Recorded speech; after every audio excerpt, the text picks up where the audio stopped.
I love you, baby. Shit!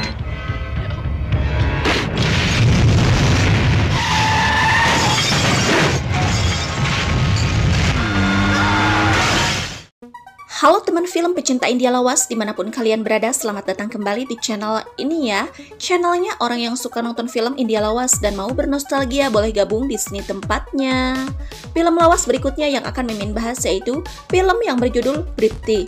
Film yang dirilis pada tahun 1997 ini diperankan oleh aktor dan aktris lawas diantaranya Sunil Shetty, Shilpa Shetty, Faraz Khan, Shweta Menon, Shakti Kapoor, dan masih banyak lagi yang lainnya. Film ini mengisahkan tentang ujian hidup yang dialami oleh sepasang pengantin baru. Rencana bulan madu mereka berantakan setelah sang istri menghilang tanpa jejak. Bagaimanakah kisah selengkapnya? Yuk gak berlama-lama lagi, kita kupas tuntas film ini. Oke guys, kita langsung saja ke alur ceritanya.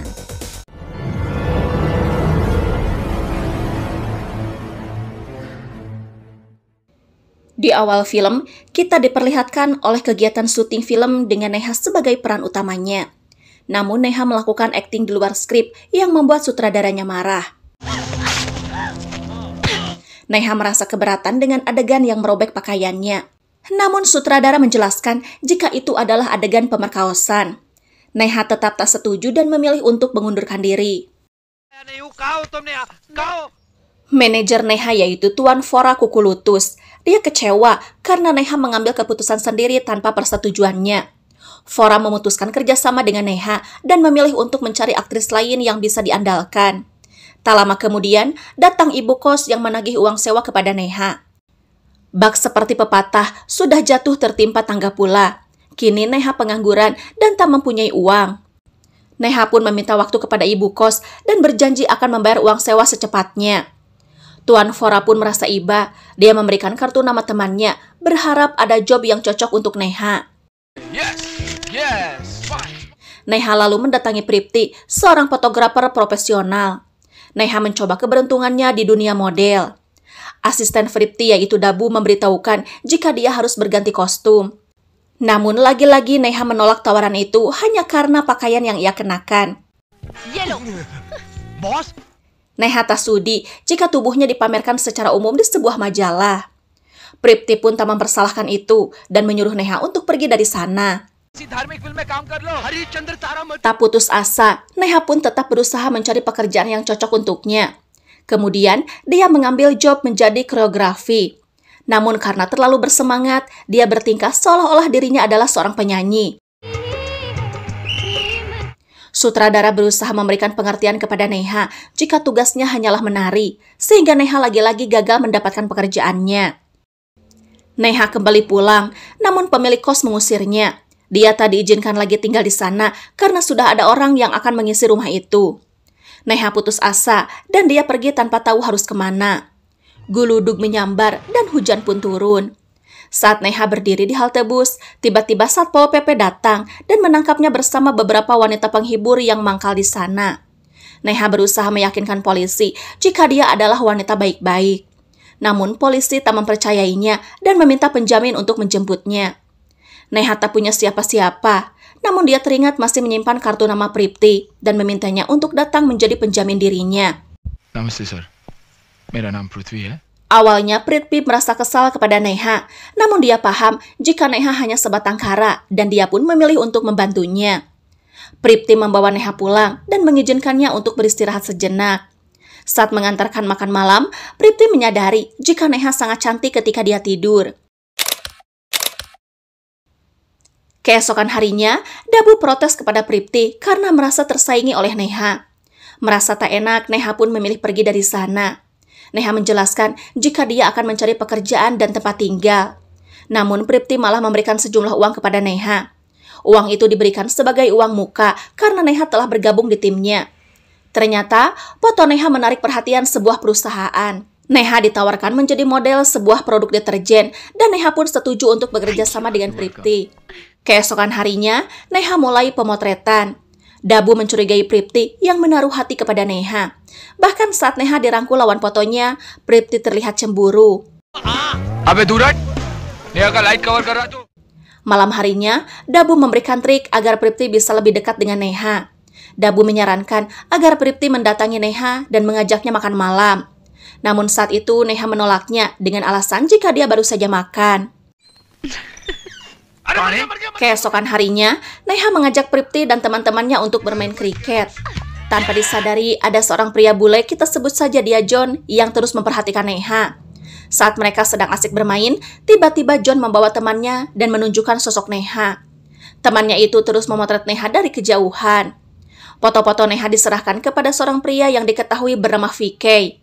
Selain Pripti, ternyata VK pun tertarik kepada Neha dan ingin mendapatkannya. Cerita kembali kepada Neha. Dabu berusaha menyatukan Neha dan Pripti. Dabu meminta Neha untuk pergi menemui Pripti. Namun sebelum itu, Neha harus menyelesaikan dulu pekerjaannya. Di tengah-tengah syutingnya, tiba-tiba Neha diculik oleh seorang wanita yaitu Kanu yang ternyata suruhan PK. Neha pun dibawa pergi menggunakan sebuah mobil. Sementara itu, Pripti yang akan menemui Neha mengalami kendala. Mobil yang dia kendarai mogok di tengah jalan. Tak lama kemudian, muncul mobil yang menculik Neha. Namun Pripti belum menyadari jika Neha ada di mobil tersebut. Thank you very much, thank you.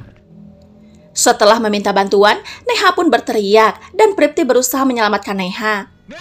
Yang akhirnya, para penculik itu kabur setelah Kanu mendagor kepala Pripti. Neha ketakutan setelah percobaan penculikan itu, dan Pripti berusaha menghiburnya dengan memberikan solusi jika sebaiknya Neha menikah. Dengan cara itu, berharap ada seseorang yang bisa menjaga Neha. Pripti kemudian menyatakan cintanya kepada Neha dan mengajaknya untuk menikah. Tak disangka, Neha pun menyetujui pernikahan tersebut. Singkat cerita, mereka pun melangsungkan pernikahan. Kini Neha memiliki Pripti sebagai suami yang akan terus menjaganya. Di malam harinya, tiba-tiba Dabu memberitahukan jika Pripti mendapatkan tawaran pekerjaan. Tuan Berry dan Tuan Kim datang dari Amerika dan menawarkan job untuk Pripti dan juga Neha. Tanpa pikir panjang, Pripti pun menandatangani kontrak kerja di Amerika. Berry pun memberikan paspor dan 2 buah tiket untuk Pripti dan Neha. Dabu merasa iri dan ingin ikut ke Amerika.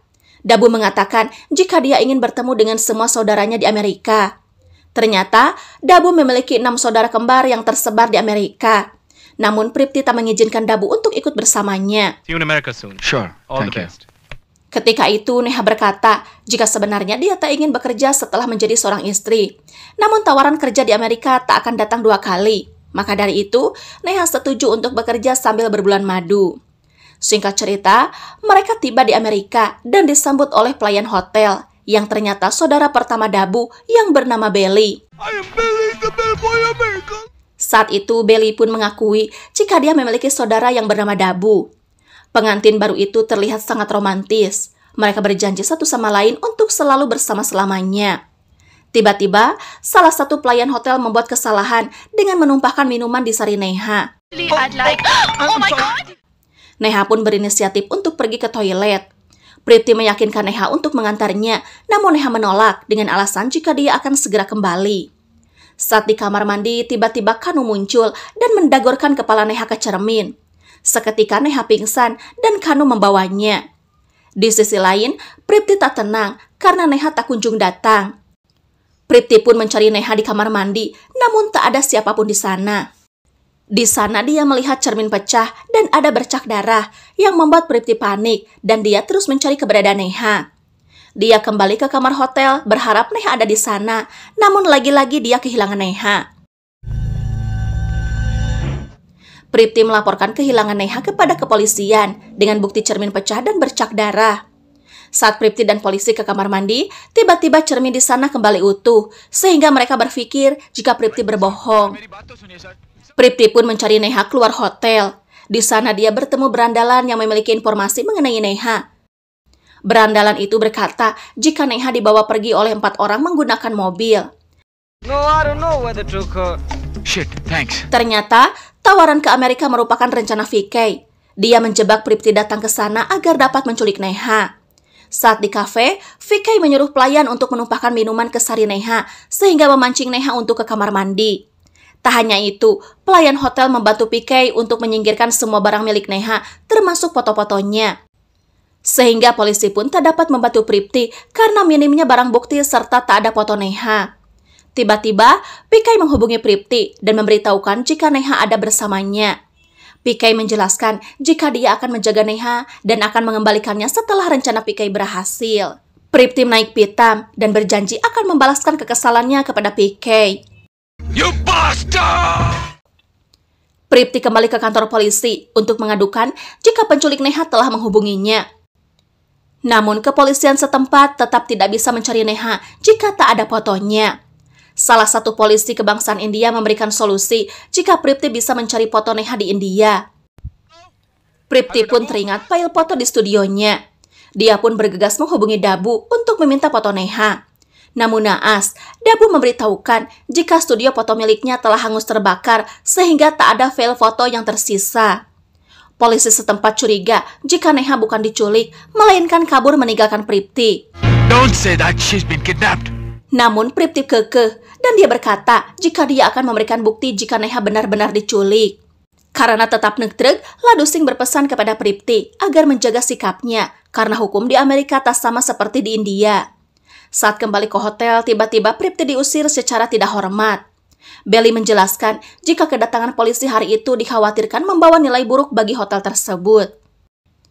Belly pun merasa iba kepada Pripti dan dia menawarkan untuk tinggal di rumahnya. Namun Pripti menolak dengan alasan jika dia akan terus mencari keberadaan Neha. Pripti putus asa dan tak tahu harus mencari Neha kemana. Tiba-tiba, Pripti melihat seorang wanita yang diganggu oleh sekelompok pria. Tak tinggal diam, Pripti pun menghajar satu persatu berandalan itu dan menyelamatkan wanita tersebut yang bernama Lucky. Beberapa waktu kemudian, Ladusing dan anggotanya datang. Keributan itu membuat Pripti menjadi tersangka. Namun Lucky menjelaskan jika sebenarnya Pripti baru saja menolongnya dari sekelompok berandalan. Ladusing kembali mengingatkan Pripti agar bisa menjaga sikap dan tak main hakim sendiri. Pripti merasa geram karena hukum di sana tak adil baginya. Dia mengancam jika dalam waktu 24 jam istrinya tidak kunjung ditemukan, dia akan membakar kota itu sebagai tanda protes kepada pihak kepolisian. Sebagai ucapan terima kasih, Lucky menawarkan Pripti untuk membantunya. Namun Pripti akan berusaha sendiri mencari Neha. Di sisi lain, Neha meminta penjelasan kepada PK mengenai penculikan itu. Dengan detail, PK memberitahukan maksud dan tujuannya, lalu menawarkan kesepakatan bersama Neha. Entah apa yang PK katakan, namun Neha menolak dengan keras tawaran PK. Neha bersikeras tak menyetujui rencana jahat PK. Tiba-tiba, PK mendapat kabar mengenai seseorang yang telah siuman dari komanya. Tak disangka, di sebuah rumah sakit, terbaring seorang perempuan bernama Rasmi yang wajahnya sangat mirip dengan Neha. Selama beberapa minggu, Rasmi terbaring koma dan hanya ditemani oleh pamannya yang bernama Nares. Rasmi mendapat info jika orang tuanya tak terselamatkan. Rasmi pun menjelaskan kepada Nares jika PK telah membunuh orang tuanya. Diketahui jika PK merupakan tunangan Rasmi dan akan melangsungkan pernikahan. Namun saat malam kejadian, seseorang mengirimkan file kepada ayah Rasmi. Di sana berisi informasi mengenai VK yang diklaim menjadi seorang buronan mafia di India. Ayah Rasmi memberitahukan informasi itu kepada Nares dan berniat membatalkan pernikahan Rasmi dan VK. Namun tiba-tiba, PK datang dan menjelaskan jika dia memang seorang kriminal. Bahkan pernikahannya bersama Rasmi hanya untuk sebuah jabatan dan ingin menguasai harta keluarga Rasmi. Karena kejahatannya sudah terbongkar, PK pun tak segan menembak keluarga Rasmi dan melenyapkan file bukti kejahatannya. Saat itu Nares datang dengan membawa polisi. Namun keluarga Rasmi sudah tergeletak di lantai dan PK pun berada di sana. PK berdalih jika ada orang jahat yang menembak mereka di sana. Namun Nares tak percaya begitu saja setelah mendapat info jika VK adalah orang jahat. Orang tua Rasmi meninggal, namun beruntung Rasmi terselamatkan dan terbaring koma. Dan saat ini Rasmi beserta Nares akan menyeret PK ke pengadilan. Tiba-tiba PK datang ke rumah sakit. Rasmi terlihat syok dan ketakutan. PK menegaskan jika Rasmi akan membantunya di pengadilan dan membebaskannya dari hukuman. Au! Sementara itu, Pripti mendatangi kedutaan besar India di Amerika. Dia berusaha menemui kepala kantor untuk melaporkan kasusnya, dan lagi-lagi dia bertemu kembaran kedua Dabu yang menjadi staf di sana. Pripti meminta berkas paspor milik Neha agar bisa memberikan identitas Neha kepada polisi. Namun tak banyak yang bisa dilakukan karena kantor pembuatan paspor tutup di akhir pekan. Tak lama kemudian, Nares memasuki kantor dan melaporkan kabar perkembangan Rasmi. Nares menyimak laporan Pripti dan merasa simpati. Nares berpesan kepada Pripti agar dia tak main hakim sendiri dan harus patuh kepada hukum. Pripti yang sudah muak dengan keadilan tak menghiraukan perkataan Nares dan bergegas pergi. Pripti mendatangi sebuah klub untuk menyaksikan penampilan Lucky. Dia bertemu kembaran Dabu yang ketiga sebagai pelayan klub. Tanpa sadar, Pripti berpapasan dengan PK. Dan tiba-tiba, Pripti melihat sosok pelayan yang menumpahkan minuman kepada Neha. Pripti mendesak pria itu dan menanyakan keberadaan Neha. Namun pelayan itu tak tahu di mana Neha berada. Dia pun memberikan alamat seseorang yang menyuruhnya untuk menjebak Neha. Tak berpikir panjang, Pripti pun mendatangi pria yang dimaksud, dan itu adalah Berry, orang yang memberikan tiket pesawat kepada Pripti. Pripti mengancam Berry untuk mengatakan keberadaan Neha. Namun naas, Berry terjun bebas dan tewas seketika. Tiba-tiba, Pikai menghubungi rumah Berry dan menyadari jika Pripti berada di sana. Pikai menantang Pripti untuk menangkapnya. Lucky datang dan ingin membantu Pripti melacak keberadaan pelaku menggunakan ponsel itu. Singkat cerita, mereka berhasil menemukan rumah Pikai. Mereka yakin jika Pikai belum lama meninggalkan rumah itu. Shit! Tiba-tiba Pripti melihat bom di kolong meja dan menyadari jika itu adalah jebakan. Beruntung, mereka berhasil keluar saat bom itu ngejelegur. Pikai kembali menghubungi Pripti dan mengetahui jika jebakannya gagal total. Pikai kemudian menawarkan kesepakatan untuk bertemu langsung dengan Pripti di taman kota. Singkat cerita, mereka tiba di lokasi pertemuan. Namun Pikai menahan Neha di atas gedung. Pikai mengancam Neha untuk menyetujui rencana Pikai, namun Neha tetap tak mau. Pikai kemudian melepaskan tembakan ke arah Pripti, namun malah mengenai Lucky. Oh God! Neha ketakutan, dan dia pun akhirnya menyetujui keinginan Pikai untuk menggantikan Rasmi bersaksi di pengadilan. Neha akan menyatakan jika Pikai tak bersalah. Pikai pun mulai menjalankan misi. Dia mengirimkan Kanu dan Anteknya untuk menyamar menjadi dokter. Tujuan mereka untuk menukar posisi Neha dan Rasmi. Strategi itu berhasil dan Rasmi dibawa pergi menggunakan ambulan. Pripti pun berada di rumah sakit yang sama karena mengantar Lucky mengobati luka tembaknya. Di sana terlihat sosok saudara Dabu yang keempat yang menjadi pasien jiwa. Tiba-tiba, Pripti merasa dia mengenali Kanu dan dia berusaha mengejarnya. Ketegangan pun terjadi. Pripti mengejar ambulan itu dan berhasil menghentikannya. Kanu melarikan diri. Tak disangka, Pripti melihat Neha di dalam ambulan itu. Pripti kemudian membawa Neha ke rumah Lucky. Setelah memberikan penjelasan panjang lebar, Pripti pun menyadari jika itu bukanlah Neha, melainkan Rasmi. Di sisi lain, Kanu melaporkan kejadian hari ini kepada Pikai. Merasa sangat marah, Pikai panik dan takut Rasmi akan datang bersama Pripti ke pengadilan. Pikai melampiaskan kemarahannya dengan melenyapkan Kim. Pikai memerintahkan Kanu untuk mencari dan menangkap Rasmi. Pikai kemudian menghubungi kediaman Lucky dan berbicara kepada Rasmi untuk mengancamnya. Pripti menjelaskan jika dia akan menggagalkan rencana Pikai dan akan membalaskan dendamnya. Pikai berkata jika waktu mereka akan sia-sia karena pengadilan akan segera digelar. Pikai pun mengutus Anteknya untuk mengepung kediaman Lucky. Namun Pripti, Rasmi, dan Lucky berhasil melarikan diri.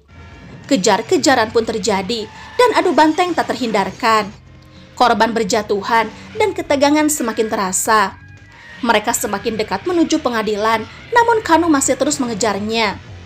Lucky mengatur strategi dengan menurunkan Pripti dan Rasmi di jalanan, dan dia akan mengurus Kanu. Naas, Lucky mengorbankan nyawanya untuk adu banteng dengan mobil yang dikendarai Kanu, sehingga mereka pun tewas mengenaskan. Di tengah kepanikan, bijil sosok kembaran Dabu yang kelima bernama Tuan Sing. Setelah melihat kejadian itu, Tuan Singh berbaik hati menawarkan tumpangan dan mengantarkan Pripti dan Rasmi ke pengadilan. Sementara itu di pengadilan, Neha berhasil menggantikan Rasmi. Di sana Neha memberikan keterangan jika PK tidak bersalah dan kematian orang tuanya adalah murni kecelakaan. Nares terlihat kecewa dan berusaha meyakinkan hakim jika Rasmi yang bersaksi telah diancam oleh PK. Tetapi hakim hanya mendengarkan keterangan Neha. Dan sebelum hakim mengetuk palu, tiba-tiba Rasmi dan Pripti datang. She is Rashmi, and this is my wife Neha. Rasmi pun membongkar semua kebusukan PK dan menyelamatkan Neha yang telah menjadi korban.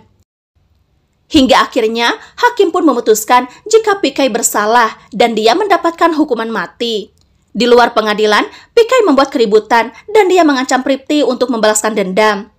Tak tinggal diam, Pripti pun menyerang PK. Namun PK berhasil meraih senjata dan siap melenyapkan Pripti. Karena terlalu banyak tingkah, akhirnya PK didorodot anggota polisi dan menerima hukuman instannya. Di akhir film, Dabu menyusul Pripti ke Amerika, lalu mengumpulkan ke-6 saudaranya, di mana yang terakhir merupakan seorang boti. Dan film pun berakhir. Oke teman film, itulah kisah dari film Pripti. Jangan lupa like, komen, dan subscribe bagi yang belum ya. Bye-bye.